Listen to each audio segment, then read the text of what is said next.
Vamos partir agora, depois de terminar as explicações mais teóricas, ao contexto da literatura brasileira propriamente dita. No caso, o percurso que a gente vai fazer ele é um percurso bem tradicional, que é o mais comumente utilizado pelos livros didáticos, que é esse cronológico que parte das primeiras manifestações literárias que a gente tem no Brasil.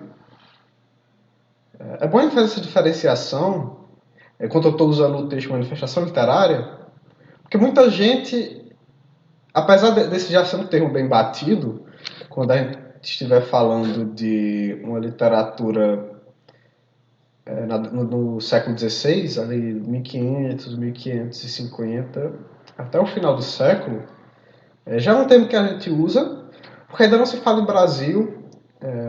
Todas as abordagens ainda vão ver dessa forma, que nós não estamos falando do Brasil, nós estamos falando de um público de escritores brasileiros, de um público leitor de brasileiros, com essa noção que a gente tem agora, dessa identidade nacional do brasileiro, de país com governo próprio, com população que nasce, vive e morre no país, e tem a maior parte da sua formação cultural, identitária, feita no Brasil, e já com essa noção de um Brasil, e aí por isso ele faz a diferenciação entre as populações aborígenes e as populações ditas brasileiras, nesse contexto, no sentido de que falar que a escrita que o indígena fazia antes da chegada dos portugueses, a gente tem pouquíssima informação sobre ela. Se havia registros, eles não chegaram massivamente à nossa contemporaneidade. Então é muito difícil a gente falar de uma literatura propriamente brasileira desse período, já que quem está escrevendo muitas vezes são portugueses ou outros europeus que estão de passagem aqui pelo Brasil. E quando a gente faz essa diferenciação entre manifestação literária e literatura brasileira, ou seja lá qual seja a nacionalidade dessa literatura, uma coisa que fica clara é que há uma diferença da forma como essa literatura se organiza e de um sistema geral no qual ela é inserida. Essas primeiras manifestações que a gente vê aqui no Brasil, a Carta de Pedro Vaz da Caminha, os textos do Padre Anchieta e de outros escritores do período, eles têm... primeiro, a gente vê que a língua que eles usam ainda é um português bem diferente do que nós conhecemos e que nós vamos utilizar posteriormente. E eles são portugueses, nascidos em Portugal, e que estão no Brasil apenas por algum período de suas vidas, ou que vêm para cá com uma missão de interesse português, ou de outros países europeus. Tem o Hans Staden, que é um alemão, que tem as memórias dele, os registros da viagem dele ao Brasil, de algumas viagens que ele fez ao Brasil, feitas e publicadas na Europa. Então a gente está falando de uma escrita que ela é incidentemente brasileira. O Brasil ele é o conteúdo da descrição, mas ele não se estabelece num sistema de produção artística. A gente está falando de uso de linguagem, uso de a presença de autores, de uma crítica e de um público leitor que já é formado, que já tem concepções próprias, que já tem suas formas estéticas definidas. Um sistema que ele se alimenta das produções artísticas, que institui um público com o qual você visualiza um certo conteúdo, um certo objeto que você quer entregar para aquele público. O público leitor dessas obras que a gente vai ver aqui são, em sua maioria, europeus. Ou, quando a gente fala de um público aqui no Brasil, se pensa nos indígenas com um objetivo bem diferente do objetivo artístico, mas um objetivo pedagógico. E ainda um indígena sem essa noção de nacionalidade brasileira, e sem uma noção de nacionalidade brasileira que inclui o indígena, de certa forma, em sua totalidade, em sua cultura, em sua identidade. Então, quando é que a gente começa a pensar nessas manifestações literárias ocorridas no Brasil? Aqui a gente pode colocar como marco, primeiro, num ciclo cronológico não de tradição, porque a gente sabe que a Carta de Pedro Vaz de Caminha ficou por muito tempo, foi por muito tempo secreta, e ficava guardada na Torre do Tombo, se eu não me engano, em Portugal. Mas se você pensar cronologicamente, ela é o primeiro registro que se tem, o primeiro grande registro, já que ele não foi o único registro feito na viagem de Pedro Álvares Cabral. E primeiro a gente quer ter conhecimento, já que não é de se imaginar, não é de se imaginar hoje em dia, de se acreditar hoje em dia que foi por acaso que eles acharam o Brasil, mas que eles já tinham noção que existia um continente aqui e que já poderia ter vindo algum navegador antes nessa direção. Então, quando a gente pensa na carta de Pero Vaz de Caminha, ela serve de exemplo de muitas das ideias, como eu falei no vídeo anterior, e por isso ela foi a leitura sugerida do último vídeo. Ela exemplifica, ela demonstra o teor dessa escrita meio aventuresca, meio de descobrimento, entre aspas, bem grandes, em vermelho, sobre o Brasil, sobre o Novo Mundo, e aqui ainda não com uma perspectiva de Brasil, mas uma perspectiva desse mundo exótico, novo, que existe do outro lado do oceano. E ela elenca vários temas e demonstra uma certa entonação, um certo olhar que vão aparecer frequentemente nos registros posteriores dessas primeiras décadas, desse primeiro século de colonização. Então, eu separei aqui alguns trechos da carta dele, já que, apesar de ser um texto curto, de 14 páginas, se eu fosse ler um vídeo, eu comeria muito tempo. E, bem, a ideia dos vídeos é eles serem uma síntese desses conteúdos. É um aprofundamento em alguns aspectos, mas ainda assim a gente apenas arranha a superfície dos conteúdos que estamos abordando. Vamos lá, quais são os pontos aqui que eu separei? Quais são os trechos que eu achei mais relevantes? Primeiro é o da página 3, desse documento aqui, que o Ministério da Cultura disponibiliza. Esse aqui já é um texto que, obviamente, já está em domínio público, então qualquer um de vocês pode achar pesquisando no Google facilmente. Vamos lá, página 3, vamos ver qual é o trecho específico deles. Aqui ele está falando dos indígenas que eles encontraram na praia. Então, a feição deles é serem pardos, maneira de avermelhados, de bons rostos e bons narizes, bem feitos. Andam nus sem nenhuma cobertura. Nem estimam de cobrir ou de mostrar suas vergonhas, e nisso sem tanta inocência como em mostrar o rosto. Ambos traziam os beiços de baixo furados e metidos neles seus ossos brancos e verdadeiros, de comprimento.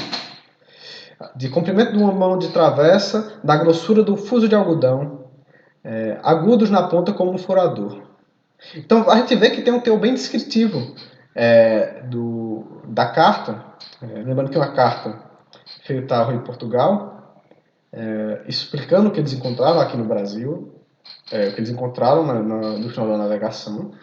Então ele está falando, ele tem um tom bem descritivo de tentar lidar com todos os aspectos da fisiologia, da geografia e dos costumes dos indígenas que eles encontram aqui. É uma espécie de relatório que ele faz para o rei de Portugal. Afinal, a gente lembra que essas navegações elas não são privatizadas, não são de interesse puramente privado, elas têm um patrocínio público. Quando um grande navegador, uma pessoa queria fazer um empreendimento desse, eles iam geralmente procurar um patrocínio de um nobre, pessoas que detinham dinheiro e a tecnologia para fazer esses grandes empreendimentos. Então ele está fazendo um relatório para o rei de Portugal do que ele encontrou aqui. E aí nisso a gente vê quais são os interesses que as duas navegações tinham. Quais eram os interesses que os europeus tinham nessa terra e quais eram as preocupações, quais eram os medos que eles tinham, qual era a visão que eles tinham do que eles estavam procurando e do que eles encontraram. Então, daqui a gente consegue ver um pouco do olhar europeu e também, de certa forma, entender um pouco do que era o indígena naquela época, do como foi esse contato. Apesar que, de novo, apesar da gente estar lendo um texto que ele tem esse caráter mais descritivo, mais de registro mesmo, de uma certa forma mais histórico, mais, pode botar entre aspas bem grande, sociológico, ele também é difícil a gente confundir ele com realidade, porque a gente está sempre vendo tudo sobre esse olhar, essa lente que é o olhar do Pedro Vaz de Caminha, o olhar do português, do europeu, do navegador, no caso aqui do escrivão. Então ele está falando aqui, descrevendo os indígenas, E aí, em certo momento, aqui, o capitão, quando eles vieram, estava sentado em uma cadeira, bem vestido, com um colar de ouro muito grande ao pescoço, e aos pés uma alcatifa por estrado. Sancho de Tovar, Simão de Miranda, Nicolau Coelho, Aires Correia e nós outros que aqui na nau com ele vamos, sentados no chão pela alcatifa. Acenderam-se tochas, entraram, mas não fizeram sinal de cortesia, nem de falar ao capitão nem a ninguém, falando dos indígenas chegando no navio. Porém, um deles pôs o olhar no colar do capitão e começou de acenar com a mão para a terra e depois para o colar, como que nos dizendo que ali havia ouro. Então vejam bem essa cena. Aqui a gente pode entender bem claro o que eu estava falando há pouco sobre o olhar do europeu como a lente que, ou no caso, o olhar do autor do registro como uma lente que a gente vê através da realidade. Então, se a gente pensar, tentar tirar um pouco as constatações que ele faz de valor ou ideológicas. Ele fala que um dos indígenas olhou o colar do capitão, que é um colar que ele já tinha falado, um colar de ouro bem grande, que ele fala logo na primeira frase. E depois de apontar para o colar, ele aponta para o chão. E o Pedro Vaz de Caminha, ele entende como se ele estivesse dizendo que ali havia ouro, que naquela terra havia ouro.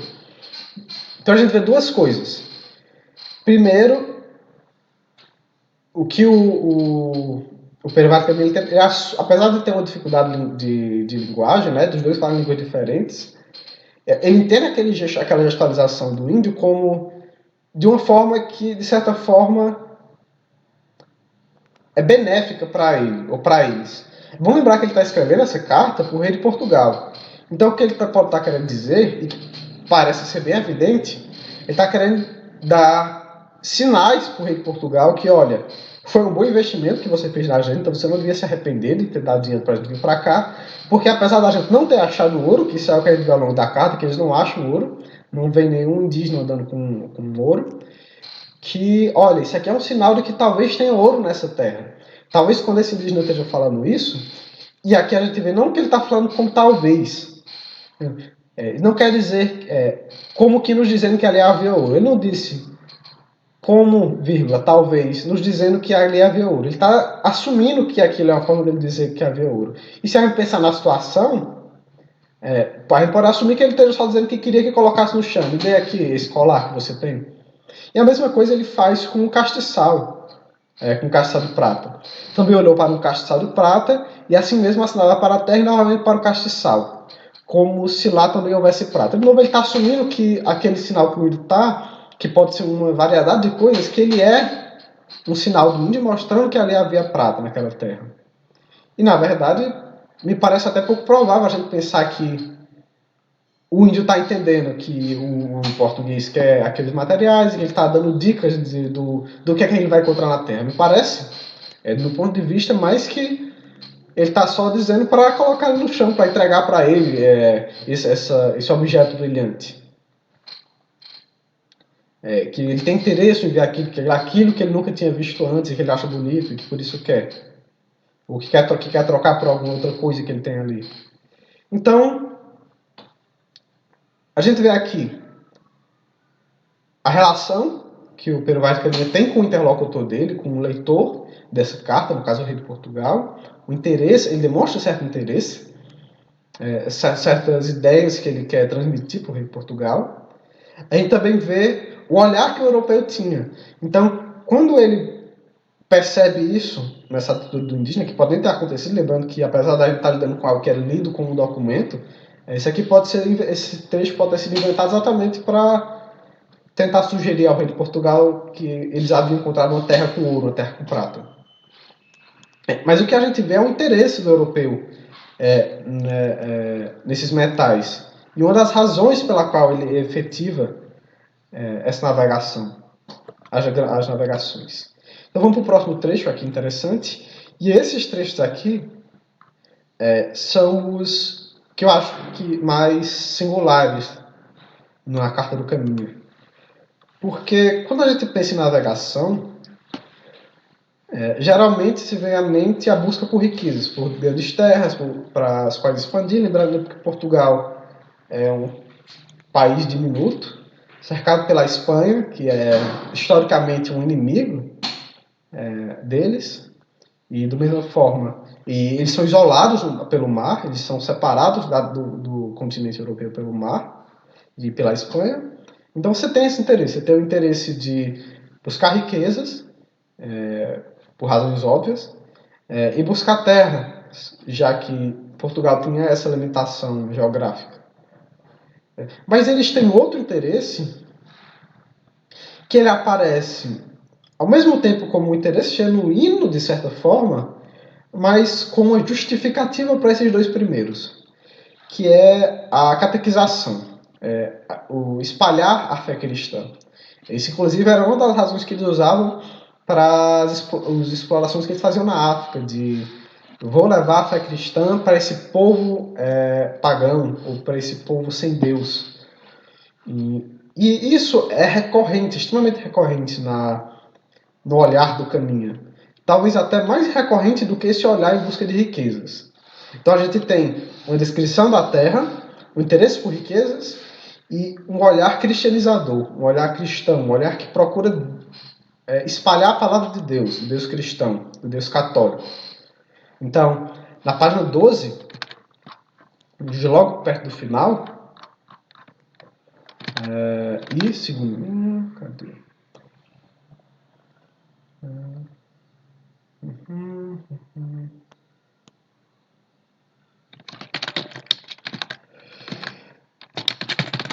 Pronto. E o capitão mandou aquele degregado Afonso Ribeiro e a outros 2 degregados que fossem lá andar entre eles. E assim a Diogo Dias, por ser homens ledo, com que eles folgavam. Aos degregados mandou que ficassem lá esta noite. Então ele deixou alguns dos companheiros dele em terra, junto com os indígenas. Foram-se lá todos e andaram entre eles. E, segundo eles diziam, aqui é o Caminha falando do que foi contado a ele por esses companheiros de viagem dele que ficaram em terra algum tempo, foram bem 1,5 léguas a uma povoação, em que haveria 9 ou 10 casas, as quais eram tão compridas, cada uma, como este anel da capitania. Eram de madeira e das ilhargas de tábuas, e cobertas de palha, de razoada altura. Todas numa só peça, sem nenhum repartimento, tinham leito muito estreitos e de esteio a esteio, uma rede atada pelos cabos alta em que dormiam. Debaixo, para se aquentarem, faziam seus fogos. E tinha cada casa 2 portas pequenas, uma num cabo e outra no outro. Eu vi aqui que eu peguei o trecho errado no meu Ctrl F, porque ele começa da mesma forma, mas não desenvolve da mesma. Então a gente está vendo aqui mais um texto descritivo. Vou tentar achar o que eu queria falar mais diretamente. É isso aqui.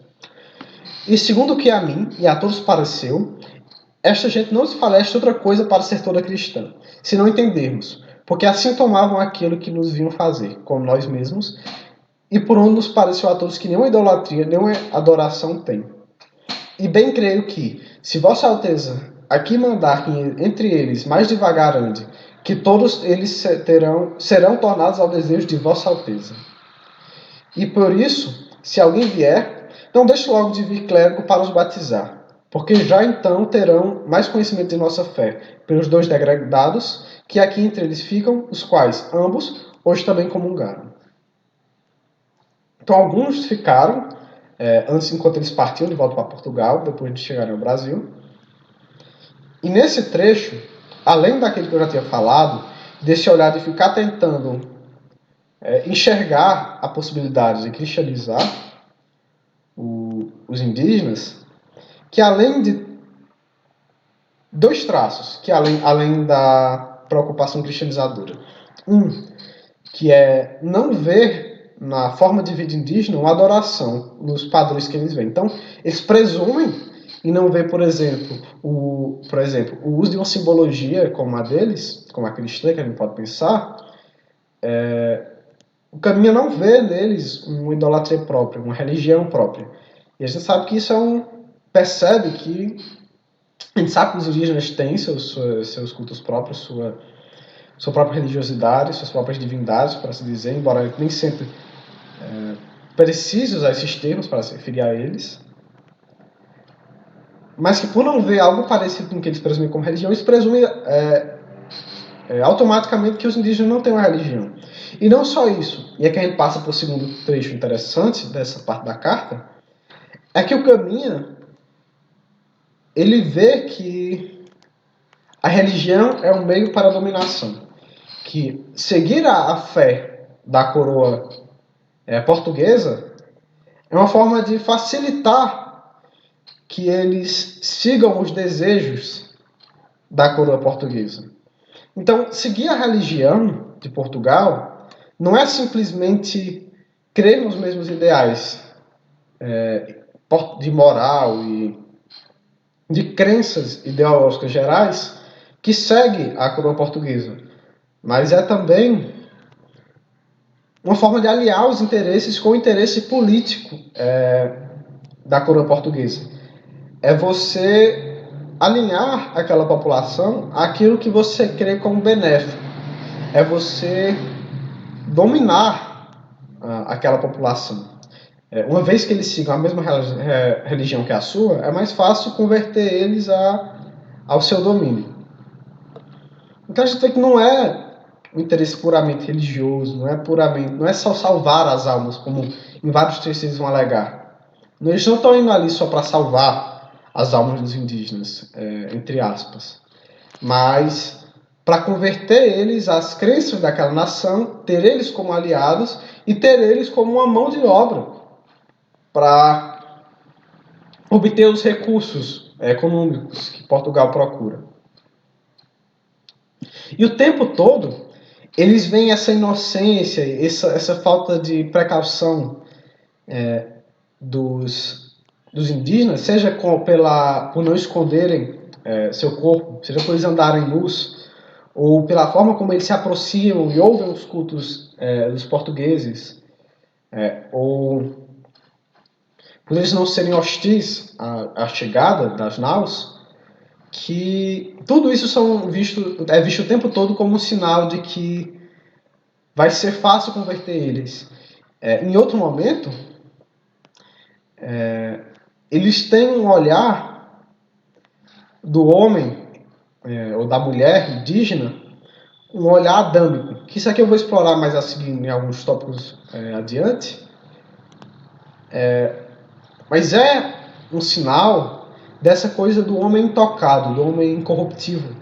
A inocência dele é associada à inocência do homem adâmico, de Adão e Eva, do homem antes da corrupção, antes do pecado original. E vem aquela terra, de certa forma, como esse paraíso, como esse Éden que Portugal achou, que os europeus reencontraram. Esse lugar em que você tem um homem não corrompido, um homem ainda sem esse contato com o pecado, um homem puro, um homem inocente. E que esse homem, por isso, tem que ser salvo, ele tem que ser protegido do pecado.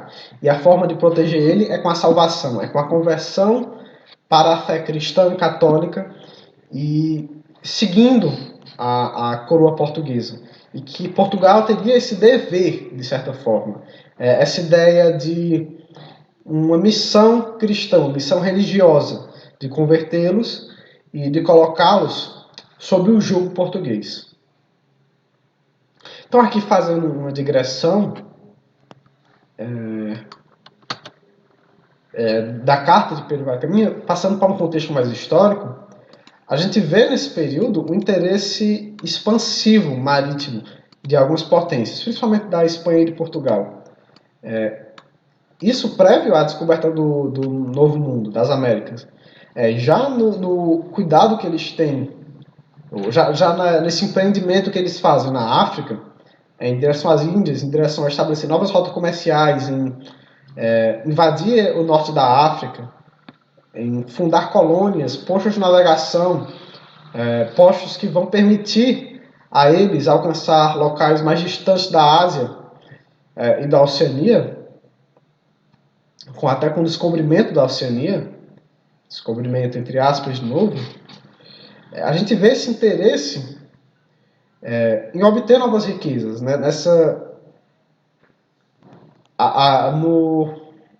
Eles evitam as guerras dentro da Europa para procurar essas riquezas, procurar novas terras ao redor do mundo. Isso parte de um desenvolvimento tecnológico, das grandes navegações finalmente serem capazes de alcançar essas distâncias, do interesse comercial, que por diversas razões as rotas terrestres que permitiam acesso à Ásia exigiam um gasto de tarifas e uma dificuldade de trânsito entre diversas nações que ocupam esse intermeio ali.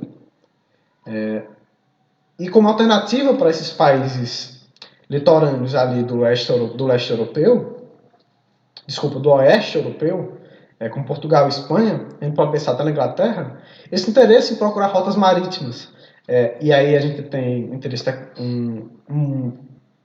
possibilidade instaurada por esses desenvolvimentos tecnológicos, e posteriormente a gente tem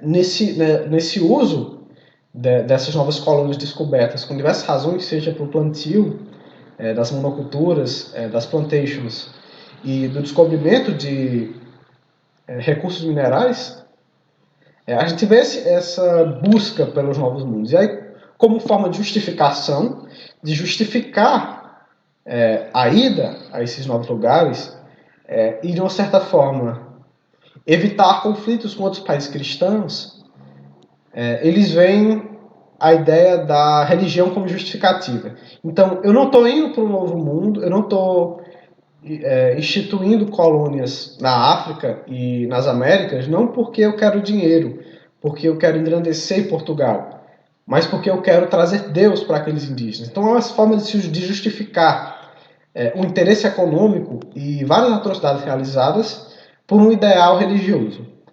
E aí, qual é o papel que a literatura tem nisso? Como é que a gente relaciona esse contexto histórico com a literatura? A literatura ela serve como um meio, essa literatura meio documentária, ela serve como um meio de divulgação de ideias, a princípio. Então a gente vê como é que é o motivo, por exemplo, para falar um pouco desse discurso, de como é que esse discurso funciona. Ele vai seguir 3 ideias. Essa discursivação das Américas, dessas viagens, das grandes navegações, ela segue 3 eixos. Um é a ideia do índio, uma é a ideia da terra e uma é a ideia de Deus. O último é a ideia de Deus. Nesse primeiro, o índio é visto como esse ser adâmico, esse ser exótico, esse ser livre de pecados. E ao mesmo tempo, esse ser diferente, estranho a nós e curioso, que desperta a curiosidade. Então você tem descrições, às vezes extremamente elaboradas e exóticas do que é o indígena. Você tem a terra sendo descrita como um paraíso tropical, como uma dádiva divina. Deus nos mostrou essa terra. Nós encontramos essa terra produtiva, que tudo que você planta cresce, essa terra que é quente, que tem um clima melhor do que o nosso, um clima mais aprazível, que tem invernos menos rigorosos que o nosso, cheia de frutas, cheia de animais, cheia de beleza. Esse Éden antes da corrupção, esse Éden antes da corrupção que a gente pode ser maligna do demônio, de Lúcifer, e antes da cobra que veio envenenar a vida humana, ele foi nos mostrado. E é nosso dever trazer Deus e fazer jus a essa bênção que Deus nos deu. Então a gente tem esse olhar dessa terra maravilhosa, dessa terra paradisíaca, e como formas de estímulo à peregrinação. Você precisa de portugueses, apesar da mão de obra braçal não ser portuguesa, ser de indígenas e de escravos. Você tem esse discurso feito através das cartas, esse discurso que tenta embelezar as Américas, como forma de estimular a viagem dos europeus, mais especificamente dos portugueses, ao Brasil. e a outros países americanos. Então, essa é uma das razões dessa descrição. E aí o uso de um discurso artístico funciona bem, porque você transmite esse prazer, essa ideia de beleza, através da sua descrição. Você faz uma transmissão conotativa da beleza, você associa essa terra, essa realidade, a esse paraíso do Éden, e por isso você faz essa ligação com cristãos de todo mundo que vão ver naquele lugar, principalmente se a gente pensar em cristãos pobres, que vivem em condições deterioradas, em condições periféricas e terríveis dentro da Europa, eles veem uma nova chance nesse novo mundo. Eles veem uma esperança de uma vida melhor. E aí isso motiva essas pessoas a se aventurarem aqui. E aí você tem uma população portuguesa vindo para cá para viver muitas vezes uma situação pior do que a que eles viviam em Portugal. A entrar em conflitos com os nativos dessa região. E o discurso serve como um motivador daquilo. Então aqui de novo a gente vê, como eu já tinha dito, nessa outra citação das alturas do livro de Dato, nós estamos usando como referência, essa ideia de uma travessia e de uma terra abençoada por Deus, e que é Deus que está, que é uma missão divina. É Deus que está nos motivando a vir para lá, vir para essa terra exótica, mas que apesar de ser diferente, ela é paradisíaca. Então ela desperta a curiosidade e ela desperta a nossa vontade de ir até lá, porque ela é um mundo melhor do que esse mundo velho que nós vivemos aqui na Europa. A ideia do homem adâmico, e por causa da ideia do homem adâmico, a ideia da catequização, desse dever divino. Eu tenho que ir para lá porque eu tenho que salvar essas almas. Eu estou me movendo para lá não porque eu quero riqueza, mas porque eu quero salvar as almas dessas pessoas. E aqui a gente tem um interesse monetário também. Eu vou me enriquecer se eu for para aquela terra. Essa é uma terra que pode ter ouro, pode ter prata. Então, indo para essa terra, eu posso encontrar meios de enriquecer, de ter uma vida melhor do que a que eu tenho aqui. E aqui nós passamos para outro elemento, para o tópico seguinte. Quem é que escreve esses registros? Como eu falei, a gente não tem um público bem estabelecido de leitores e de escritores.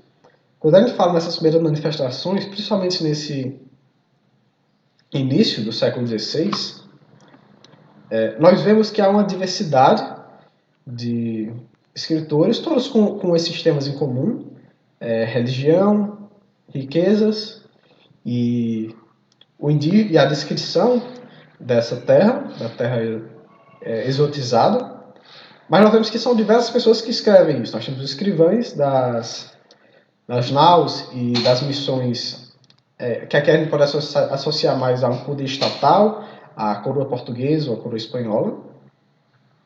Nós temos os religiosos, que são alguns dos primeiros a fazer assentamentos aqui, a ter uma atuação mais concreta na exploração do Novo Mundo.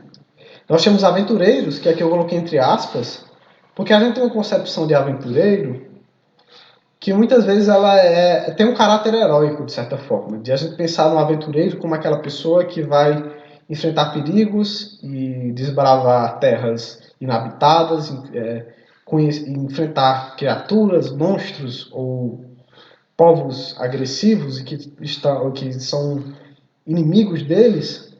E na verdade a gente vê que esses aventureiros são basicamente pessoas que não tinham uma condição monetária muito boa, não eram ricos, não eram grandes intelectuais e guerreiros e generais, e pessoas que faziam aquilo pelo ideal, assim dizer. Eram pessoas que viviam numa condição periférica, numa condição pobre, de classe baixa na Europa, e que vinham para cá como um emprego qualquer. Vinham em missões temporárias, vinham aqui para fazer a proteção de um navio que ia simplesmente transportar riquezas de um lugar para o outro, ou que vinham fazer uma extração, vinham fazer a proteção de um pequeno vilarejo, enfrentar uma tribo indígena que estava efetuando problema para determinado grupo. grupo rural que estava sendo instituído nas colônias.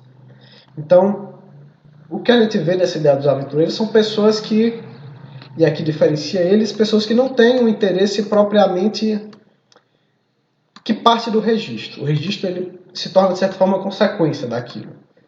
Eles vivenciam uma experiência e transmitem essa experiência, e aqui a gente até pode questionar se foram pessoas que realmente vivenciaram essas experiências ou se são apenas pessoas que ouviram de segunda mão ou escritores que davam esse aspecto, que criavam personagens, e eles em si não tinham ido para as Américas, mas criavam personagens para vender os livros, porque a gente sabe que esse é um interesse grande desse período. A gente está falando para a sociedade da época, uma grande descoberta, de certa forma, existem terras gigantescas do outro lado, com animais que a gente não conhece, com riquezas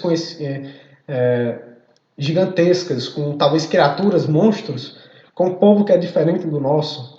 Então é algo que vende, que chama a atenção, e que muitas vezes não era vendido de forma escrita, mas era entoada, cantada, falada em praças públicas, de novo, para incentivar as pessoas a irem. Além disso, a gente tem os historiadores, que são pessoas que têm esse caráter mais, de novo, descritivo, de registro, e com um interesse de um entendimento, de decifrar o que é aquela realidade, como é que ela se institui. E a gente tem os próprios navegadores, que são essas pessoas que, apesar de não terem aquilo como profissão, de novo, que é o caso dos escrivães e dos religiosos, que têm um interesse prático mais voltado para o ato de escrever, são pessoas que vivenciam experiências que têm um público interessado na Europa e que fazem isso como uma forma talvez de ganhar uma renda extra ou de só registrar suas memórias daquela aventura. E os religiosos, por outro lado, retomando aqui, eles são um caso atípico entre esses. Porque muitas das vezes, eu diria que na maioria das vezes, o público dele eram indígenas. Diferente desse público que via autoridades portuguesas, sei lá, a gente pode pensar no escrivão como o Caminha, que quer na carta dele incentivar o rei de Portugal a financiar mais explorações, da qual eles faria parte, e ele, de novo, receberia dinheiro por isso. O religioso, ou, por outro lado, o aventureiro que quer divulgar para a população em geral, faz essa diferenciação porque muitas das cartas escritas pelos escrivães dessas grandes navegações, elas eram secretas. Não era do interesse do rei de Portugal que as pessoas descobrissem o que foi relatado a ele sobre aquela terra, já que ele quer estabelecer um domínio daquela terra. Os aventureiros não, os aventureiros, historiadores, navegadores, eles vão tentar divulgar, atrair a atenção das pessoas para aquilo e ganhar dinheiro com isso. Já os religiosos, eles vão na contramão. Porque enquanto esses outros grupos escrevem para um público europeu, os religiosos eles escrevem para um público indígena, muitas vezes usando a própria língua deles ou fazendo uma mescla dessas próprias línguas. E é desse contato entre o português e o tupi, por exemplo, se a gente pensar no caso do Padre Anchieta, que a gente vê o estabelecimento de certas linguagens aqui no Brasil. É bom lembrar que por muito tempo a língua, entre aspas, oficial do Brasil foi a língua geral, e que só com a coroa portuguesa chegando aqui no Brasil e se instalando no Brasil, foi que o português veio ganhar espaço, até com a proibição da língua geral. Mas a língua geral ela era uma língua, de certa forma, híbrida, uma língua artificial, criada, uma versão do tupi em contato com o português, e que era usado pelas pessoas aqui no Brasil. Então a gente pode pensar nela como uma língua brasileira, por assim dizer, prévia à instituição do português, propriamente como uma língua oficial e a proibição da língua geral. E os religiosos eles tinham esse contato com os indígenas e eles usavam da literatura, e aí talvez a gente tenha uma representação propriamente artística, com um viés formal e características estéticas repetidas, e com intencionalidade, com o público visado, sendo feita pelos religiosos, sendo feita por esses padres, como uma forma de transmitir os costumes portugueses e os costumes cristãos, e de cristianizar essa população nativa brasileira. Então, como eu falei, a gente tem esse público diferenciado, pensando nisso. A gente não tem um público fechado e único. Um público estabelecido é que não tem uma crítica, por exemplo, desses estudos. É que não tem uma população que critica a forma como esses textos são escritos, que critica e que vangloria, por exemplo, os autos que os padres faziam. Que você tem um público que recebe, de certa forma, discriminado. Você tem uma população europeia, muitas vezes pobre, que tem interesse em saber sobre esse novo mundo, desse exótico, desse novo mundo de riquezas. Você tem os religiosos que usam dessas linguagens, escrevem poemas, escrevem peças, escrevem epopeias e textos líricos para os indígenas, como forma de, por exemplo, falar a história de Jesus Cristo, falar dos grandes feitos de Portugal, falar das coisas boas que existem na fé cristã.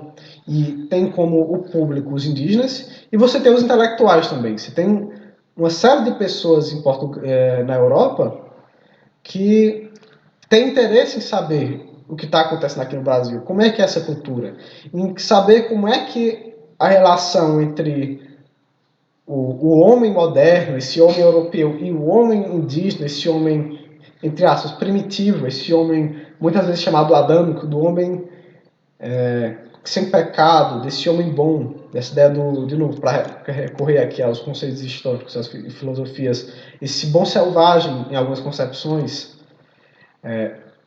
Então, você tem essa diversidade de públicos. E, apesar de ter algumas regularidades, como essa que eu já falei, das riquezas, da fé cristã e do exotismo, a gente tem diversos tipos de textos que são escritos com diversos tipos de interlocutores diferentes. Para a gente, antes da gente passar aqui propriamente para falar a linguagem, vejamos, por exemplo, o Hans Stalin, que é um caso conhecido, e até se discute se ele realmente veio para o Brasil. Ele teria se confessado com o padre, contado a história dele, as coisas que ele viveu no Brasil, e desse relato dele para o padre teria escrito esse livro sobre as aventuras dele ao Brasil. Então, ele, ao longo da história, ele tem um prefácio aqui sobre as aventuras dele, e a gente tem uma descrição das viagens dele. E junto à descrição, a gente tem algo que é bem característico desses registros aventurescos de viagem ao Brasil, esses relatos de viagem. A gente tem uns de gravuras. Então, eles usavam muito comparações, analogias. Já como é que você descreve, por exemplo, uma fruta que não existe em nenhum outro lugar do mundo? Então, a gente vê em descrições, por exemplo, da banana. Vão comparar a banana ao figo. Vão dizer que o formato da banana é como uma cruz. E vão ter gravuras, muitas vezes até coloridas, de coisas do Novo Mundo, para demonstrar como é que ele é. Vai ter uma construção de mapas, uma figuração de nomes, descrição de lugares, de distâncias, de como é que funciona o clima lá. Então, ele tem um caráter bem descritivo. O capítulo 4, por exemplo, como é que é o título dele? De como eram suas fortificações e como eles combatiam contra nós. Então, tem um interesse de conhecimento, de entender como é que funciona. Se eu souber, por exemplo, como é que é a fortificação deles e como é que eles guerreiam, eu teria, obviamente, vantagens em uma guerra contra eles.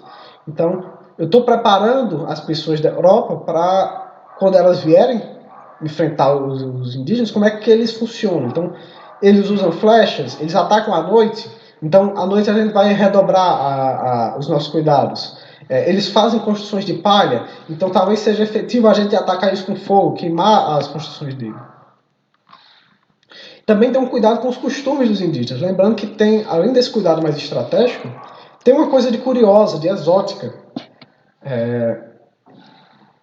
na descrição que eles fazem do mundo. Então eles vão falar como eles se vestem, como é que eles se separam, como é que você sabe quem é o líder deles, como é que é a relação entre o homem e a mulher, como é que a mulher é indígena. A gente vê, por exemplo, na carta do Caminha, várias menções eróticas.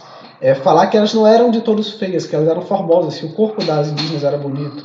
Então a gente vê até um cuidado erótico na forma como eles veem. Você vê a mulher indígena como um objeto sexual. Isso é algo que é extremamente importante quando a gente pensar no período colonial brasileiro, porque Portugal é um país pequeno, com população pequena. E uma das ferramentas de dominação que eles usaram é o estupro em massa, a objetificação sexual do corpo da indígena e do corpo do negro. E a gente percebe isso desde a primeira carta do Caminha, falando sobre o corpo das indígenas, falando da beleza das indígenas. E isso é algo que vai aparecer recorrentemente nesses textos, às vezes de forma implícita e às vezes de forma extremamente explícita. Então, a gente vê nesses primeiros registros várias informações e vários dados que vão ser importantes para a gente entender como é que funciona, como é que se desenvolve e como é que se forma a literatura e o pensamento brasileiro. Então, quando a gente tem ali no período próximo da independência e da abolição, autores da nossa literatura, como eu já falei em vídeos anteriores, como o José de Alencar, eles tentam reverter, de certa forma, ou melhor, mascarar, maquiar essa atitude europeia estupradora, objetificadora, que vê o corpo da mulher indígena e o corpo da mulher preta como objeto sexual do seu poder e sem vontade própria, e vê, por exemplo, como absurdo a mulher não aceitar ter relações sexuais com o senhor, e tenta mascarar isso, tentando dar uma falsa imagem da relação entre o português, ou o europeu em geral, e os indígenas. Se a gente pensar em Iracema, ou em até em outras obras, como Caramuru, que já são até anteriores, você tem, por exemplo, um ato do homem branco nessas obras, do personagem do homem branco, do herói, muitas vezes, de rejeitar a ter relações sexuais com as outras indígenas da tribo. Em Iracema isso acontece, no Caramuru isso também acontece com o protagonista. E são duas obras separadas temporalmente, em que o líder da tribo ou algum grande figura da tribo oferece o sexo de mulheres da tribo e o homem branco recusa, porque ele quer uma relação com aquela mulher. No caso do Caramuru, isso chega a ser até mais marcado, porque apesar dos dois estarem apaixonados, do personagem principal e a indígena estarem apaixonados, eles só vão ter relações sexuais depois que a mulher é batizada, cristianizada e recebe o nome cristão. E aí só aí, casados, eles vão ter relações sexuais. O que, se a gente parar para pensar do ponto de vista histórico e olhar alguns desses registros primários, a gente vê que não é o caso.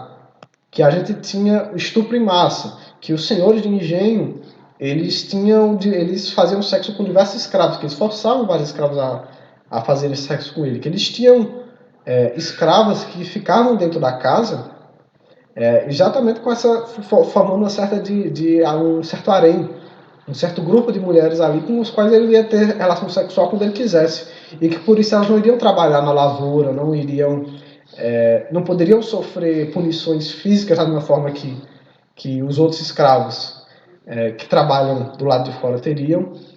Então é uma escrava doméstica, uma escrava sexual, de certa forma. E a gente percebe esses olhares que vão sendo perpetuados e incentivados em registros antigos como esse. Outros, como eu falei, tentam mascarar isso. E é essa a importância da gente estudar essas manifestações primárias. Entender como é que a formação da nossa literatura, a formação da nossa identidade, das ideias do nosso período colonial, que depois vão ser revistas, combatidas ou até reforçadas. É bom de lembrar que nós temos escritores consagrados até o dia de hoje, como Gilberto Freire, que eles perpetuam muitas dessas ideias que a gente olha hoje em dia e considera grosseiras, mas que na década de 30, aqui do século XX mesmo, período em que o mundo já tinha saído da escravidão há mais de 50 anos, o Brasil, e que ainda tinha gente aqui que compartilhava ideias desse período, que tentava justificar a escravidão. O Gilberto Freire, que era um escritor brasileiro que escreve, um sociólogo brasileiro que escreve sobre o período da escravidão, ele tenta justificar, de certa forma, a colonização feita pelo português aqui. Tenta ver lados positivos da ação do português. E é de tão enorme a influência dele que a ditadura de Salazar, de Portugal, ela conta com a ajuda dele, ela chama ele, traduz os livros dele em outras colônias, em outros países que ainda eram colônias dele de Portugal no período, e usa o discurso dele para tentar apaziguar as revoltas naquele lugar, para tentar, nessas colônias, tentar justificar, corroborar o discurso dele naquelas colônias portuguesas ali da primeira parte, da primeira metade do século XX. Então, retomando aqui o texto do Hans Staden, a gente vê que tem esse caráter descritivo. Passando aqui para o final, quando ele está preso pelos Tupinambás, que são uma tribo carnívora, ou a tribo, canibal. A gente tem, por exemplo, desenhos de como é que funciona a aldeia, de como é que são os costumes dele, onde é que eles dormiam, quais eram as torturas, como é que eles caçavam, quais eram as frutas que eles tinham. Então tem esse caráter descritivo, que eu já tinha falado. É o primeiro caráter que a gente pode ver na linguagem dele, que a primeira característica que chama atenção na linguagem dos textos é a estrutura descritiva, em que eles estão o tempo todo tentando criar essa imagem do Brasil para o português, tentar mostrar, não só português, mas para o europeu em geral, lembrando que o Staden ele é alemão, tentar passar uma imagem para o europeu de como é aqui. Lembrando que se você é um europeu desse século, a viagem para o Brasil, ela é em si só o deslocamento da Europa para o Brasil, para qualquer parte do Novo Mundo, ela é uma jornada em si só. Ela é uma aventura por si só. São meses em alto mar. Em condições terríveis, e muita gente não sobrevivia a essa viagem. Então, esses relatos acabam sendo uma forma de contato entre eles. Muitas dessas pessoas iriam viver, nascer e morrer e nunca viriam aqui. Você não tinha registros fotográficos. Então, a literatura funciona nesse sentido. Ela efetua essa relação. Ela ocupa esse espaço informativo. E por isso a gente fala muito de literatura de informação. Usa muito esse termo de literatura de informação quando pensa nessas obras. Até fica faltando, em certo momento, espaço para criar, para imaginar. Por isso aquela definição que foi dada antes, de diferenciar ficção e realidade, ela, de novo, apresenta-se problemática nessa relação. Porque a gente tem textos que são claramente artísticos, literários, que têm elementos estéticos indispensáveis, que você vê que a pessoa está tentando causar certos efeitos, e ainda assim eles estão, tecnicamente, tentando retratar a realidade como ela é. Usando muitas vezes de recursos denotativos, em sua maioria das vezes elas usam recursos denotativos. Não é do interesse do Caminha ficar poetizando o tempo todo, fazendo conotações, usando várias figuras de linguagens para descrever o que ele está vendo. Ele está tentando dar uma imagem fiel, entre aspas, assim. Ele está tentando dar um retrato fácil de ser compreendido para quem está ouvindo. Em outros casos, no caso da literatura de aventura, isso pode variar um pouco mais. Dos textos religiosos também, dos textos de catequização. Mas a gente tem formas dessas artísticas, desses gêneros artísticos, que não são exclusivos de Portugal, não são exclusivos do Brasil, mas que a gente vê bem representado nessas primeiras manifestações literárias aqui no Brasil, que fogem muito à ideia de ficção e que fogem muito a essa descrição poética do mundo. Tem esses elementos de poética, mas que tentam o tempo todo criar imagens fiéis, de certa forma. Tentam criar imagens fáceis de serem compreendidas. Além disso, falando de linguagem, como já tinha falado, tem uma entonação positiva e promissora. Era necessário apresentar a nova colônia de modo positivo e promissor, para estimular nos portugueses o desejo de se aventurarem e na colonização do vasto território descoberto. Então eles estão tentando transmitir ideias boas sobre essa nação, estimular as pessoas a virem para cá. E é nessa entonação que a gente percebe mais claramente o caráter artístico deles. Eles tentam modelar a realidade de uma forma que pareça aprazível. Então, quando o Caminha ele fala que o gesto do índio de apontar para o colar e apontar para o chão é uma forma dele dizer que ali naquela terra tem ouro ou que tem prata, ele está tentando apresentar uma forma positiva e promissora da realidade do Novo Mundo. De novo, isso aqui é ele entrando no texto. Essa é uma afirmação dele. Não tem nenhuma prova concreta daquilo. Aquilo essa expressão dele, esse uso do discurso que ele faz, ele é um uso argumentativo, ideológico da linguagem para convencer o leitor do que há de positivo em vir ao Brasil. Em vir a essa terra, em conhecê-la, em desbravá-la, em dar dinheiro para pessoas como o próprio Caminha, que vão vir para cá e tentar se vangloriar das conquistas deles. E aqui a gente passa para o último tópico. A gente já falou do Caminha, a gente vai falar agora do Padre José de Anchieta, que é o segundo grande nome que a gente consegue pensar a respeito dessa primeira literatura. Aqui eu estou me referindo especificamente a essa literatura de informação brasileira. Nós temos vários outros autores, mas em razão da síntese e da brevidade eu vou ficar só nesses dois, por enquanto.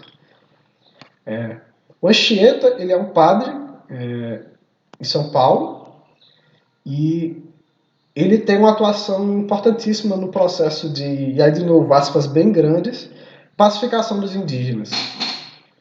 A gente tem uma imagem do Anchieta como uma pessoa que tem um domínio bem prático da linguagem, seja da linguagem com seu efeito retórico, quanto no seu quesito artístico.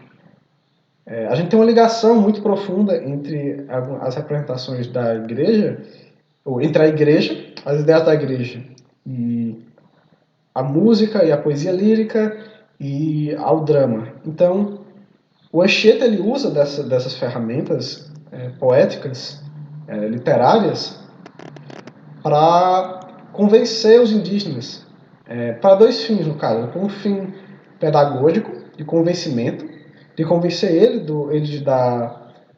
do que tem de bom na prática dos portugueses e nas práticas cristãs, e com uma motivação catequizadora, de converter os índios para a religião cristã. Então, tento mostrar a beleza da vida cristã, tento mostrar as coisas boas, tento mostrar o que é que Cristo oferece, tento mostrar a história de Cristo, tentam, de certa forma, seduzir, através dessa beleza da literatura e do teatro, eles tentam seduzir os indígenas a fazerem parte daquilo, a se integrarem. E, além desse cuidado poético, artístico, que era feito, ele também tem outra conquista, que acho que ele pode dizer que ele fez. Um grande característica que ele fez, que define a atuação dele, que é como a gente transpõe uma linguagem cultural, uma língua entre duas civilizações, e não só a língua, pensando na língua como um sistema de comunicação. Não é só porque eu não vou usar a língua tupi, aprender a língua tupi e ensinar o português, não só porque eu quero que ele entenda e eu quero entender ele. Não é só porque eu quero que ele me entenda e que eu quero entender ele, mas porque a gente tem uma associação entre língua e identidade muito forte. Se você chegar na França e ficar é muita gente que vai para a França, que eu não vou generalizar, porque certamente não é o caso de todos os franceses, mas muita gente relata que se você chega na França e fica falando em inglês com as pessoas, com os franceses, é natural você ser antagonizado. A França tem uma história bem problemática com a Inglaterra e por muito tempo, se a gente parar para pensar de novo no ponto de vista histórico, o francês ele foi uma língua mundial. Só quando o inglês toma esse espaço é que o francês deixa de ter esse lugar. Se vocês falarem com seus avós ou bisavós que tiveram uma educação nos colegiais no período deles, eles podem contar para vocês como, em vez de aprender o inglês e o espanhol que nós aprendemos hoje, principalmente o inglês, eles aprendiam o francês. Então, a corte brasileira, ela falava francês. Falar francês era bonito, era da elite, era um sinal de intelectualidade. Você falar francês, por exemplo, a corte inglesa, por muito tempo, a corte inglesa ela falava francês entre eles. Muitos deles não sabiam falar inglês. O inglês era a língua do povo, a língua do povão. Na Rússia também era bonito você falar francês. Então, talvez isso tenha um pouco a ver com a relação que os franceses têm hoje em dia com a língua inglesa. Por outro lado, se você chega na França e fala francês, você é melhor recebido.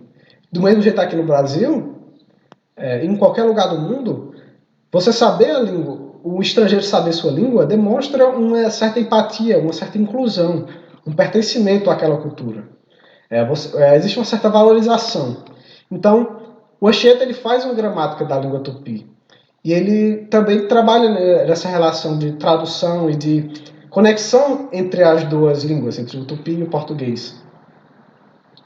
E esse uso gramático da língua tupi, ele serve como um meio de conectar o tupi, de incluir o tupi, o indígena, na cultura europeia, de tentar agregar ele.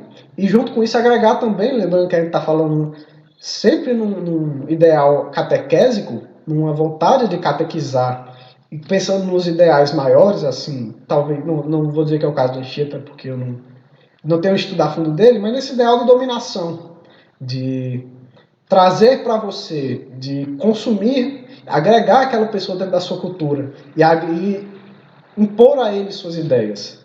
Então há um efeito em você, por exemplo, fazer poesia lírica em tupi. Fazer uma poesia que ele não só vai entender o significado, mas que ele também vai entender a musicalidade, o ritmo, e o ritmo está na língua dele. E está chamando ele, a música, o ritmo que vai fluir através do corpo dele quando ele for dançar ou quando ele for cantar aquilo, vai estar na língua dele, vai estar no ritmo que ele nasceu e cresceu ouvindo. Então, tem esse uso retórico e artístico que é feito pelo Anchieta e por outros padres das línguas, das linguagens, da língua tupi. Nós temos poesias do Anchieta que envolvem português, espanhol e tupi na mesma poesia, em que ele usa as três línguas para criar essa certa unidade discursiva e para puxar para dentro, por um lado, o tupi e para fazer o tupi se sentir integrado o tupi. Eu estou falando tupi repetidamente, mas eu estou falando do indígena, porque a gente sabe que a gente está falando de uma língua, mas existem várias línguas indígenas e vários povos indígenas, extremamente heterogêneos entre si. Então, quando eu estou falando indígena, eu estou falando um termo mais genérico. A gente tem que lembrar que são vários tribos, vários povos com várias línguas e culturas completamente diferentes umas das outras. Inclusive, essa foi uma das ferramentas que os europeus utilizaram para concretizar a dominação deles, colocando tribos umas contra as outras, fomentando intrigas entre elas. Então, a gente percebe na escrita do Anchieta esse cuidado em inserir a fé cristã e integrar o indígena dentro dos ideais da sociedade, das ideologias e da religião cristã em si, como um todo. Da religião ocidental, dos ideais ocidentalizados. Aqui eu te separei uma poesia do José Anchieta, para a gente ter uma ideia do qual é o teor da poesia que ele escreve. Aqui está a autora desse blog. O blog é Literatura Brasileira, Gêneros Literários Loreno.blogspot.com. E vamos lá. Não há coisa segura. Eu estou vendo aqui que a estrutura está um pouco quebrada, porque isso aqui devia estar separado em estrofes, mas não vai ser um prejuízo tão grande, já que a gente está querendo ver quais são os traços de conteúdo, principalmente, e não tanto de estilo e de forma. Não há coisa segura, tudo quanto se vê se vai passando, a vida não tem dura, o bem se vai gastando. Toda criatura passa voando, em Deus, meu Criador, está todo meu bem e esperança, meu gosto e meu amor e bem-aventurança. Quem serve ao tal Senhor não faz mudança. Contente assim minha alma, do doce amor de Deus toda ferida, o mundo deixa em calma, buscando a outra vida, na qual deseja ser toda absolvida. Do pé do sacro monte, meus olhos levantando ao alto cume, vista aberta a fonte do verdadeiro lume, que as trevas de meu peito todas consumem. Correm doces licores das grandes aberturas do penedo. Levantam-se os erros, levanta-se o degredo e tira-se a amargura do fruto azedo.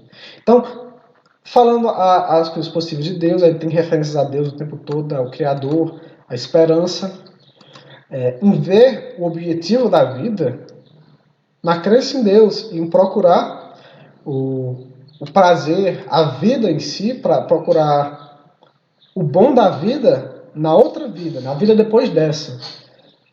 Falar que essa vida terrena, essa vida material, ela é efêmera, ela é temporária, ela vai se acabar, e que o verdadeiro objetivo, a verdadeira paz, a verdadeira vida em si, ela é a vida depois, a vida com Deus, a vida que você ganha quando você vai para o céu. Que quem serve a tal Senhor não faz mudança. Contente assim minha alma, do doce amor de Deus toda ferida, o mundo deixa em calma, buscando a outra vida, na qual deseja ser toda absolvida. Que o quão bom é crer nesse Senhor. Que quem crê nesse Senhor, quem crê nesse Deus, vai ter acesso a essa outra vida, que vai limpar as feridas dessa.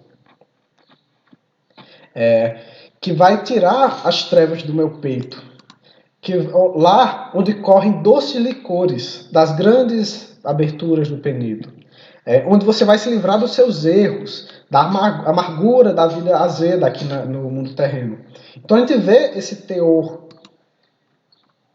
informativo que ela usa aqui, dos jesuítas, lembrando que quando eu estou falando nos religiosos aqui, eu estou falando dos jesuítas, eu acho que eu não deixei isso claro, mas vou ressaltar. Da Companhia de Jesus, das quais o Anchieta é um jesuíta.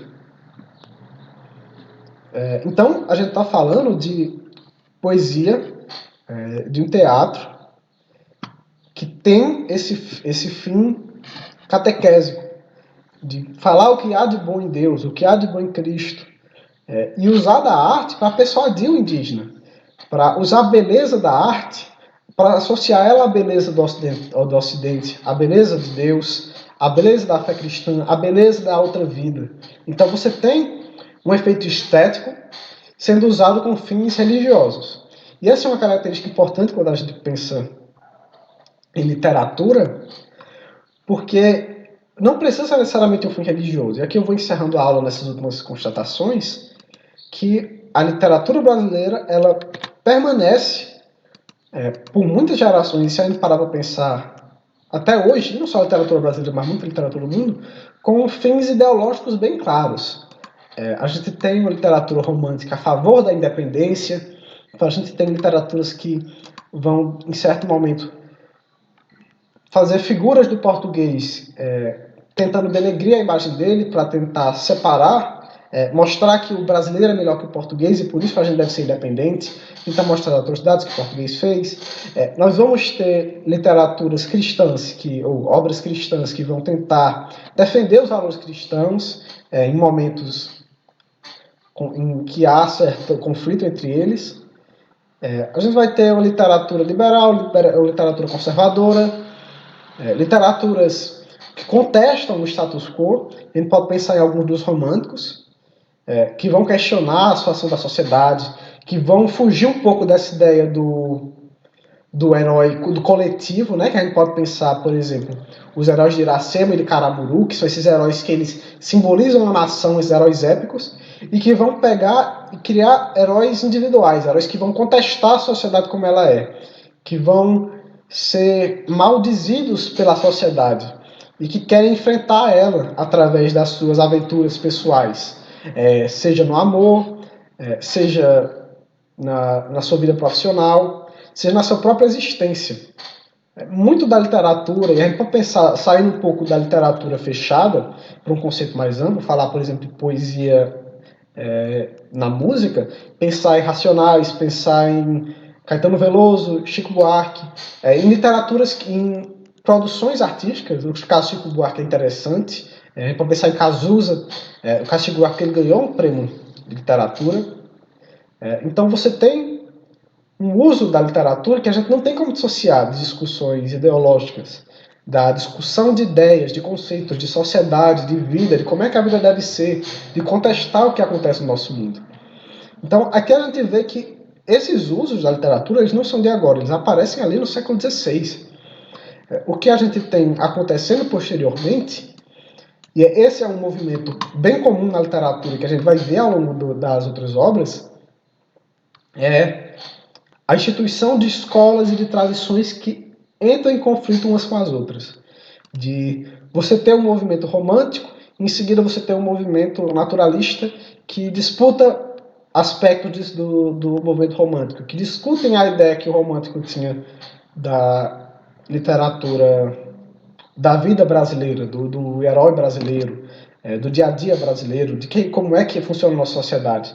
E aí você vai ter depois o modernismo pensando que o naturalismo fazia algo de novo, errado, que ele apagava certas marcações do que é ser brasileiro, de como é que deve ser a vida no Brasil, de qual é a relação que o Brasil tem que ter com o exterior. Você vai ter literaturas que tentam apagar a influência europeia, enquanto outras literaturas tentam a gente pensar, por exemplo, no Alto da Compadecida. O autor dela, o Ariano Suassuna, para ele, a literatura brasileira e a literatura portuguesa são extremamente conectadas.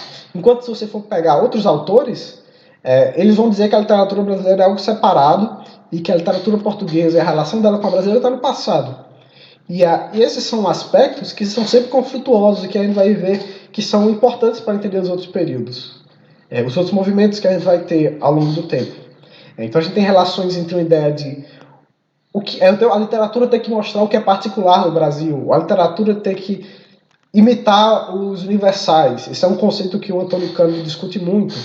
Ou a literatura tem que dar uma ideia do Brasil otimista, bem nesse conceito aqui que o Caminha e os aventureiros e o próprio Anchieta fazem, de o Brasil ele está destinado a alçar os grandes ares. O Brasil ele vai crescer. E em outros momentos, o Antônio Cândido de novo é uma referência boa para isso, ele vai falar que o Brasil ele alcança o amadurecimento quando ele percebe que esse otimismo, esse futuro que antes se pensava que nós iríamos alcançar em breve e que nós estávamos a um passo de saltar à frente da Europa e dos Estados Unidos, na verdade ele era uma ilusão e que nós somos, na realidade, nós somos um país subdesenvolvido e que vive numa situação extremamente denegrida, que nós temos uma desigualdade gigantesca e que nós temos uma parte da população que se diz uma elite intelectual, uma elite econômica, e que esses consideram o Brasil e que eles estimulavam essa ideia de otimismo, quando na verdade a maior parte da população nunca viveu esse otimismo no dia a dia. E que na verdade nós somos um país marcado por essas coisas e que a literatura deve refletir isso.